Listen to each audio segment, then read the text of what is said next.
Dear students, आज हम class 12th का जो एक टॉपिक है हमारा बहुत ही इंपॉर्टेंट, एप्लीकेशंस ऑफ डेरिवेटिव, उसको डिस्कस करेंगे हम। एप्लीकेशंस ऑफ डेरिवेटिव्स जो हैं, बहुत सारी एप्लीकेशंस है डेरिवेटिव्स की, और हमारे 12th के सिलेबस में जो है एप्लीकेशंस, पहली एप्लीकेशन जो है that is rate of change of quantities, rate of change of quantities. हम यही आज डिस्कस करेंगे, rate of change of quantities, और इसके रिलेटेड कुछ प्रॉब्लम्स भी डिस्कस करेंगे आपके साथ। Rate of change of quantity आपने फिजिक्स में पढ़ा है, वेलोसिटी। वेलोसिटी होता है, इसका माने है rate of change of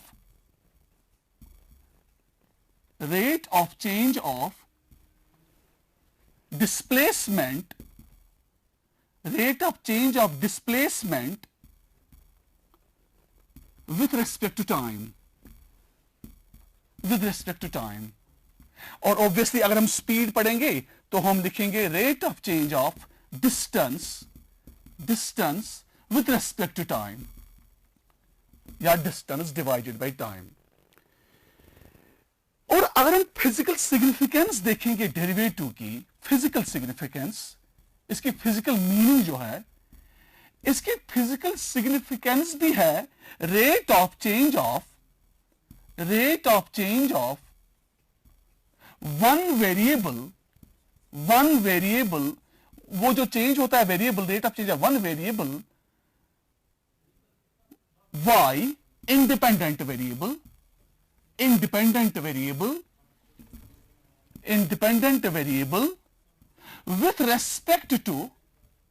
with respect to x, dependent variable.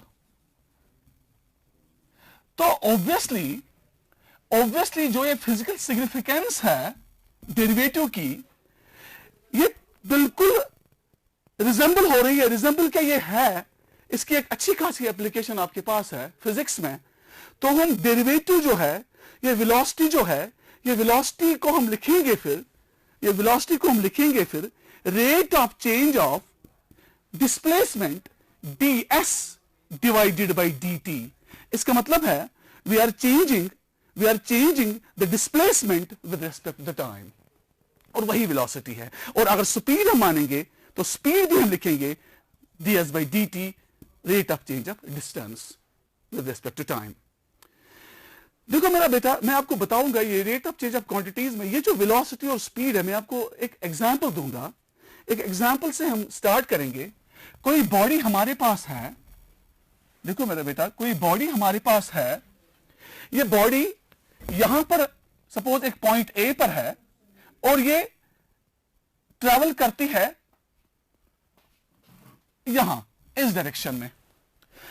तो मैं यहां लिखूंगा कि ये जो बॉडी ट्रैवल कर रही है, ये इक्वल डिस्टेंस निकाल रही है, मगर इक्वल इंटरवल्स ऑफ टाइम में। इसका मतलब क्या है? इसका मतलब आपने 9th में ये देखा होगा, 9th में भी पढ़ा होगा आपने, 10th में भी। तो इसका मतलब यह है कि अगर सपोज ये बॉडी यहां पर पहुंची, अगर इसने 2 सेंटीमीटर निकाले तो 1 सेकंड हो गया। तो अगर यहां पर ही पहुंची, सपोज यहां B है, ये C है पॉइंट, अगर B से C तक ये चली गई तो वहां पर भी ये 2 सेंटीमीटर निकाल रही है डिस्टेंस, और टाइम भी है वही 1 सेकंड। इसका मतलब है ये बॉडी जो है ये ट्रेवल कर रही है इन लीनियर मोशन, जिसको हम बोलेंगे यूनिफॉर्म मोशन में, यूनिफॉर्म वेलोसिटी में, क्योंकि इक्वल डिस्टेंस ये कवर करती है in equal intervals of time. अब मैथ किस लिए है? मैथमेटिक्स इसको अब इंटरप्रेट करेगा, इसको एक रिलेशन बनाएगा। अगर हम इसको एक रिलेशन से जोड़ेंगे, हम लिखेंगे S is equal to 2t। S होता है डिस्टेंस या डिस्प्लेसमेंट, ये तो जाहिर सी बात है, डिस्प्लेसमेंट वेलोसिटी में है, डिस्टेंस स्पीड में है, तो t है टाइम। अगर हम कहेंगे t को, देखो मैंने बिल्कुल ये जो रिलेशन आपके सामने रखी है, ये रिप्रेजेंट कर रहा है ये ग्राफ, और दैट इज वाई ये लीनियर ग्राफ है। और इसको हम ये भी कहेंगे it is the displacement is function of time. आप देखो ये टाइम आपका इंडिपेंडेंट वेरिएबल बन गया, और ये जो डिस्प्लेसमेंट ऐसे आपका डिपेंडेंट वेरिएबल बन गया। आप अगर टी को वैल्यू दोगे 0 तो ये वही बॉडी एक जगह वहीं पर है। अगर आप टी को 1 दोगे तो आपने 1 सेकंड लिया, 1 सेकंड में ये बॉडी ने 2 सेंटीमीटर कवर किया, 2 into 1। तो अगर आप टी को 2 वैल्यू दोगे तो एस बनेगा 4, तो ऑब्वियसली ए से सी तक 2 + 2 4 हो गया। तो इसका मतलब है ये जो मैंने इक्वेशन बनाई इसकी, ये रिलेशन बनाई इसकी, यहां पर एस वेरी होता है विद रिस्पेक्ट टू टाइम। तो obviously it is related with applications of the derivative rate of change of quantities because we are changing dt, we are changing s with respect to time। अगर आप इसकी differentiation करोगे, obviously इसकी differentiation मुझे करनी है with respect to time, तो ये क्या आएगा, it is ds by dt। आप देखो it is 2 सेंटीमीटर पर सेकेंड। तो सीधी सी बात है, इस बॉडी की वेलोसिटी या स्पीड, वेलोसिटी हो गई अगर इसकी डायरेक्शन होगी, स्पीड हो गई अगर इसकी डायरेक्शन हमें मालूम नहीं है, तो हमें उसके साथ कुछ नहीं है ज्यादा। हम देखेंगे इसकी वेलोसिटी अगर हम देखेंगे वो निकली हमें 2 सेंटीमीटर पर सेकंड। तो सीधी सी बात है, आपने ग्राफ पर भी जो फिगर मैंने बनाई ऊपर, ये यहां से भी आपको पता चलता है कि एक सेकंड में ये 2 सेंटीमीटर निकालती है। तो ये बन गया इसका, ये बन गई इसकी फिजिकल सिग्निफिकेंस। तो इसीलिए एप्लीकेशन ऑफ डेरिवेटिव जो है, इसमें rate of change of quantities हम पढ़ते हैं। बहुत बड़ी एप्लीकेशन आपके पास वेलोसिटी।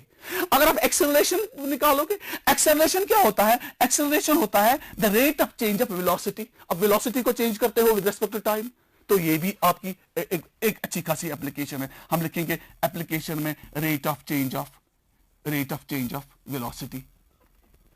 तो ऑब्वियसली और भी बहुत सारी चीजें हैं, बहुत सारी एप्लीकेशंस हैं, बहुत सारी प्रॉब्लम्स हैं in day to day life जहां पर हम ये डिस्कस कर सकते हैं। एक इंपॉर्टेंट बात मैं आपसे एक और बोलूं कि इसमें अगर एक फंक्शन होती है, मैं एक फंक्शन लूंगा, I will take y is equal to f of x. आपको ये मालूम है, आपने पढ़ा है ये, इसका मतलब है y फंक्शन है x की, क्योंकि x वेरी होता है, y वेरी होता है विद रिस्पेक्ट टू x, जैसे कि यहां s वेरी होता है विद रिस्पेक्ट टू टाइम। यहां पर हमें अब मालूम नहीं है, यहां पर मालूम था डिस्प्लेसमेंट एंड टाइम, यहां पर मालूम नहीं है। y डिपेंडेंट वेरिएबल है, x इंडिपेंडेंट वेरिएबल है। अगर किसी जगह अगर हम इसकी डिफरेंशिएशन करेंगे, वो तो आपको मालूम है, आप लिखोगे पहले dy by dx is equal to f dash x। It is the derivative, it is the definition of derivative. अगर कभी प्रॉब्लम्स में इन 2 वेरिएबल्स के अलावा किसी और वेरिएबल की जरूरत पड़ेगी, तो हम उस वेरिएबल को भी डिफरेंशिएशन में इंट्रोड्यूस करते हैं। इधर हम उस वेरिएबल को बोलते हैं पैरामीटर। देखो, अगर कोई मैथमेटिकल सिचुएशन है, उस मैथमेटिकल सिचुएशन में हम जानते हैं dy, हम जानते हैं dx by dt, t होता है टाइम, x है कोई क्वांटिटी, ये क्वांटिटी वेरी होती है विद रिस्पेक्ट टू टाइम। अगर ये क्वांटिटी हमें मालूम है, अगर हमें ये क्वांटिटी पता है, और ये भी हमें मालूम है कि ये जो dy by dx, ये भी हमें मालूम है, इट इज ऑल्सो नोन, तो हम निकाल सकते हैं उधर dy by dt। देखो, तीनों चीजें डिफरेंट है। यहां पर एक क्वांटिटी है, ये वेरी होती है, मतलब इसकी डिफरेंशिएशन हम निकालते हैं with respect to time. We are, it is rate of change of, mathematically it is rate of change of x with respect to t, it is rate of change of y with respect to x, it is rate of change of y with respect to t। ये तीसरी quantity जो आ गई, function तो fx है, y is equal to fx, इसमें एक और quantity introduce हो गई टाइम की, t, जिसको हम t से डिनोट करेंगे। हम ऐसी प्रॉब्लम्स पढ़ेंगे जिसमें एक वेरिएबल दूसरे वेरिएबल्स के साथ वेरी होता है, मगर तीसरे वेरिएबल का उधर उस टाइम हमें पहले ये पता नहीं चलेगा कि तीसरा वेरिएबल कहां है, मगर बाद में जब हम rate of change of quantities पढ़ेंगे, जब हम ये देखेंगे, तो वहां हम इजीली हम निकाल सकते हैं dy by dt। आप देखो कैसे, मैं आपको बता दूंगा। अगर आपके पास y is equal to fx है, देखो बेटा y is equal to fx है, तो ऑब्वियसली हम क्या करेंगे, हम यहां dx बाई dt हमें चाहिए, हमें dy बाई dx चाहिए, और हमें dy बाई dt भी चाहिए। ये दो चीजें नोन है, पता है, मगर उधर से पहले निकालनी है हमने लिखना है उधर। ये हम कैसे लिखेंगे? dx by dt, dy by dx, और फिर हम निकालेंगे dy बाई dt। तो इसका मतलब है हम इसको डिफरेंशिएशन करेंगे विद रिस्पेक्ट टू t। हालांकि हम कर सकते थे differentiation with respect to x, मगर एक वेरिएबल, एक पैरामीटर की जरूरत पड़ गई एक प्रॉब्लम में हमें, तो हम लिखेंगे उधर differentiate with respect to time. जब हम लिखेंगे differentiate with respect to t या टाइम हम बोलेंगे, तो यहां हम करेंगे d by d t of y is equal to d by d t of f x. आप देखो, इसको हम सीधे लिखेंगे dy बाई डी टी, इसको हम सीधे लिखेंगे dy बाई डी टी। तो हमें dy बाई डी टी निकला, मगर वहां तो वो तो हमने एक्सप्लेन करना है ना, वो तो देखना हमने, क्योंकि यहां इसकी डिफरेंशिएशन मुझे करनी है with respect to time t, मगर यहां पर तो ये फंक्शन है x की, तो मैं कैसे करूंगा ये? This is a big problem here. और ये प्रॉब्लम जब मैं सॉल्व करूंगा तो उसी को आप बोलते हो 12th क्लास में चेन रूल। ये चेन रूल हम यहां अप्लाई करते हैं। देखो हम कैसे निकालेंगे। हम लिखेंगे D by d t of f x. हम यहां पर भी dx से मल्टीप्लाई करेंगे, इस फंक्शन को dx से डिवाइड करेंगे। इसके बाद में क्या करेंगे? हम इस dx को यहां ले आएंगे और dt को यहां ले आएंगे। तो ऑब्वियसली ये बन गया d by D x of f x into D x by d T. अब देखो, मैंने यही आपको बोला कि दो क्वांटिटीज हमें मालूम है, मगर निकालनी तो थी ना उधर, वो हमने निकाली उधर। अब देखो यहां क्या मिल गया हमें, यहां dy बाई डी टी हमें मिल गया बेटा, dy बाई डी टी हमें मिल गया, dy बाई डी टी हमें मिल गया f dash of x, obviously because we are differentiating f x with respect to x, obviously. तो ये f डैश x हो गया, तो इनटू हम लिखेंगे dx बाई dt। तो दिस इज द रूल, इसको हम बोलते हैं चेन रूल भी। हमने एक और पैरामीटर हमें जरूरत पड़ी, t हमें जरूरत पड़ा, तो हमने इसको इंट्रोड्यूस उधर किया। तो हमने dy बाई dt निकाला, f dash x into dx by dt। Problem में ये तो दिया हुआ होता है, तो हम इसे सब्स्टिट्यूट करते हैं। तभी हम dx बाई dt भी निकालते हैं, उस टाइम dy बाई dt दिया हुआ होता है। देखो एक प्रॉब्लम हम करेंगे, मैंने आपको बोला है हम प्रॉब्लम करेंगे इस पर। मेरे पास एक ट्रायंगल है, इक्विलेटरल ट्रायंगल। एक एग्जांपल हम करेंगे, एक इक्विलेटरल ट्रायंगल है, और इस इक्विलेटरल ट्रायंगल है, ये वेरिएबल टाइप का इक्विलेटरल ट्रायंगल है। वेरिएबल, जैसे कि आपने शोज में कभी कभी आप देखते हो, कभी बाहर जाते हो किसी जगह, तो या कभी यहां पर भी शोज आप देखते हो, वहां पर एक ट्रायंगुलर शेप होती है। वो ट्रायंगुलर शेप पहले ऐसी होती है, फिर ऐसी चली जाती है, फैलती है, स्प्रेड होती है ऐसे, तो ऐसे बनती है कभी कभी, तो ये स्ट्रक्चर जैसा बनता है। तो एक्चुअली ये क्या होता है, ये जो ये इक्विलेटरल ट्रायंगल है, ये पहले ये था, इसके बाद ये बन गया, इसके बाद ये बन गया। तो एक्चुअली क्या उधर हो गया, इस इक्विलेटरल ट्रायंगल का एरिया बढ़ने लगा, इस इक्विलेटरल ट्रायंगल का एरिया बढ़ने लगा, चेंज हो गया, रेट ऑफ चेंज। इसका एरिया ये था, तो एक दूसरे टाइम पर इसका एरिया ये बन गया, इसका ये इतना एक्स्ट्रा हो गया, एरिया इतना एक्स्ट्रा हो गया, बढ़ गया इसका एरिया इतना। तो एक और टाइम पर इसका एरिया अब इतना आ गया, तो इतना और इतना बड़ा इसका एरिया। हमें अब क्वेश्चन है, एक इक्विलेटरल ट्रायंगल जो है, उसका जो साइड है, हर कोई साइड उसका सेम होता है। each side of equilateral triangle is x।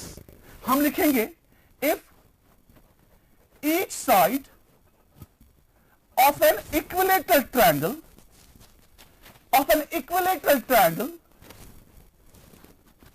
increases as dx by dt is equal to 2 centimeter per second, where x is the side of equilateral triangle, where x is the side of equilateral triangle। हमने लिखा if each side of an equilateral triangle increases as, इस equilateral triangle का हर कोई side जो है ये बढ़ रहा है, एक्सपैंड हो रहा है, बढ़ रहा है। किस लिहाज से? 2 सेंटीमीटर एक सेकंड में, 1 सेकंड में 2 सेंटीमीटर ये बढ़ रहा है, उसकी रेट है। It is rate of change of x with respect to time. आप देखो यहां पर भी ये ऐसे बढ़ रहा है, इधर था अब इतना हो गया, इतना बड़ा ये, यहां पर देखो इतना बड़ा ये। तो हमें बोलना है अगर इसका साइड, इफ, देखो क्वेश्चन क्या है, if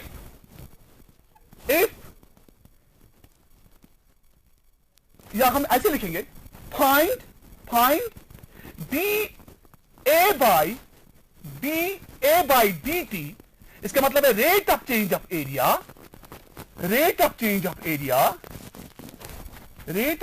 area with respect to time when x is 20 centimetre. देखो मेरा बेटा, सपोज हमें बोलना है अगर किसी इंस्टेंट पर, किसी टाइम पर इसका साइड 20 सेंटीमीटर है, तो हमने बोलना है उस टाइम पर एरिया कितना चेंज हो गया।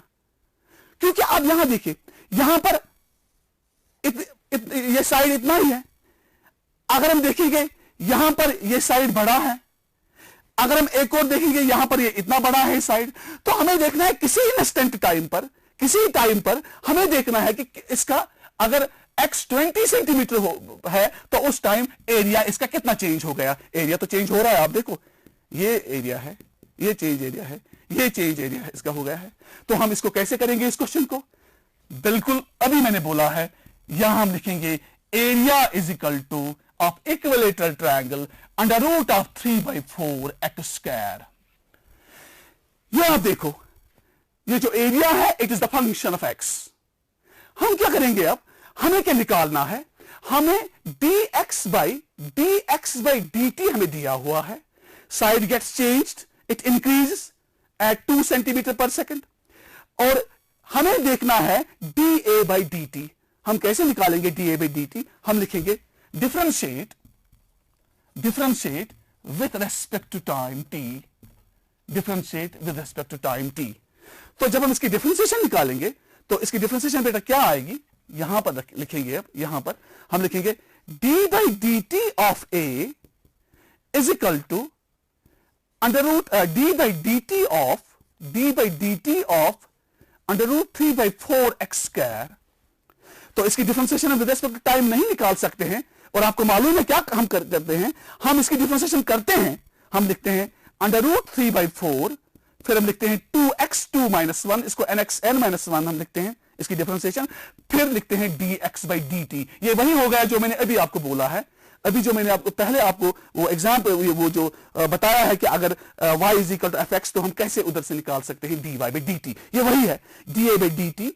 तो यहां बन गया ये रूट 3/4 इंटू 2x स्क्वायर। पहले x स्क्वायर की डिफरेंशिएशन हम करते हैं, x स्क्वायर की डिफरेंशिएशन हो गई 2x2 - 1, और इसके बाद हम लिखते हैं dx बाई dt। तो ये जो पैरामीटर आ गया t, ये हमने इंट्रोड्यूस किया है इधर। अब क्या करेंगे हम, ये बन गया अंडर रूट, ये हो गया 2 2 4, तो हम गया under root 3/2x into dx by dt। dx by dt दिया हुआ है, it is 2 centimetre per second.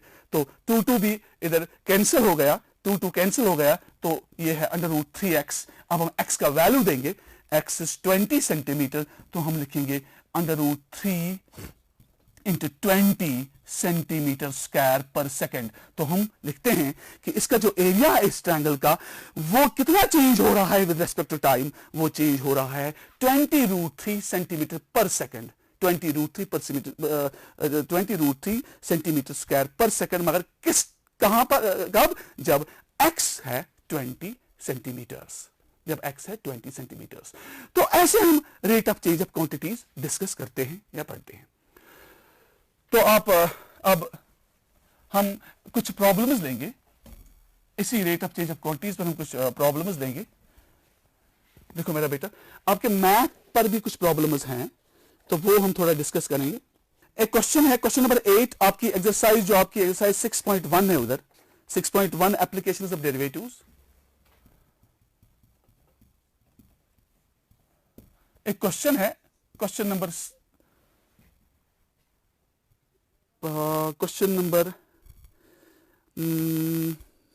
8।